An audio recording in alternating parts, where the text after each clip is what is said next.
So this is absolutely my favorite season in Houston. Finally gone are the blistering hot days, and here are the crisp mornings and cozy nights. I've already made a couple pots of soup this fall and more than once have turned on the heating pad to warm the bed before crawling in. The cooler weather and shorter days are conducive to nesting and prioritizing resting at home. Amidst shopping trips and gift procurement, errands and gatherings with friends, there's just something so satisfying about being settled. Being home with all the bedrooms full, flavors coming together in pots on the stove and in the oven, and just feeling restful. This week's Torah portion, Vayeshev, begins with a seemingly simple declaration. Vayeshev Yaakov be'eretz megorei aviv. Jacob settled in the land where his fathers had sojourned. This portion's name, Vayeshev, evokes dwelling, settling, and resting. Yet nothing in this parsha feels settled. In fact, Vayeshev may be one of the most turbulent sections in all of Genesis. Jacob hopes for calm after a lifetime of struggle, wrestling with brothers, angels, and himself, oh my. But within a few verses, his beloved son Joseph is cast into a pit, sold into slavery, and taken to Egypt. And even after rising in Potiphar's house, he will be falsely accused and thrown into prison. So why call this portion Vayeshev? He's settled, when almost nothing here is settled. Our commentators notice this tension, and Rashi suggests that Jacob sought to dwell in peace.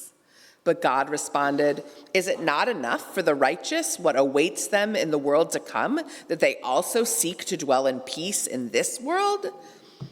It's a rough and challenging teaching, one that we might not choose as our theological focus, but it does highlight something real. Life rarely stays peaceful for long. Even our moments of rest are part of a much larger unfinished story. Yet, I want to approach this name, Vayeshev, differently. Rather than reading it as a failed attempt at peace, we might understand it as a reminder of what it means to be present, to dwell, even when life is unpredictable. How to remain grounded, even when the world feels unsteady.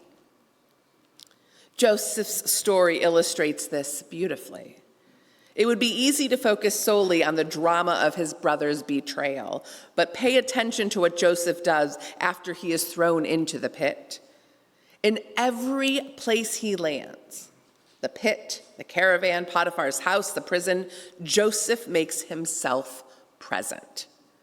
He dwells. He pays attention. He uses his gifts. Even in circumstances he did not choose, he refuses to be defined solely by what happens to him. The Torah tells us repeatedly, Adonai was with Joseph. But perhaps the deeper truth is that Joseph remained with himself. He did not abandon his own sense of purpose, even when others abandoned him. Every one of us lives a version of Vayeshev. We settle into routines, families, communities, and yet life unsettles us. We hope for calm, and the world brings disruption. We hope for unity, and we encounter conflict. We hope for meaning, and sometimes we feel lost.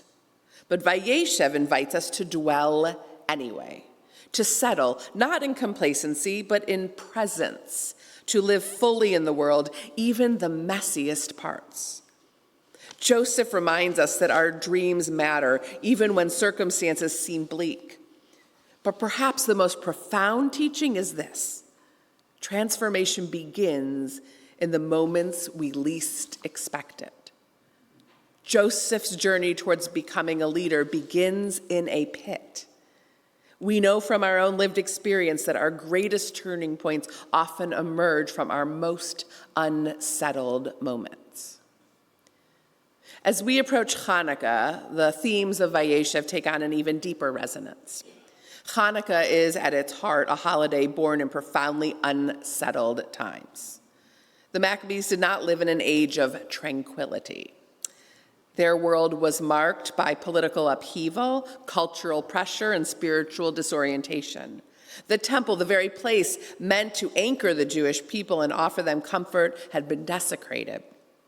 And yet, when the Maccabees entered that desecrated space, they made a choice that echoes Joseph's own quiet courage. They inhabited the moment fully. They looked honestly at the world as it was, broken, uncertain, still dangerous, and still they acted from a place of presence rather than despair. We often declare that the miracle of Hanukkah is that the oil lasted 8 days. But the real miracle is that in a moment when nothing felt stable or assured, our ancestors dared to kindle light anyway. They lit the menorah knowing the oil would run out. They chose presence over paralysis. They chose action over waiting for perfect circumstances. They chose hope, even when standing in the ruins of their sanctuary. Just as Joseph finds purpose in the pit, the Maccabees and the sages who shaped Chanukah teach us that spiritual life is built not on perfect conditions, but on courageous presence and imperfect realities. Chanukah asks us to practice this presence every time we light a candle.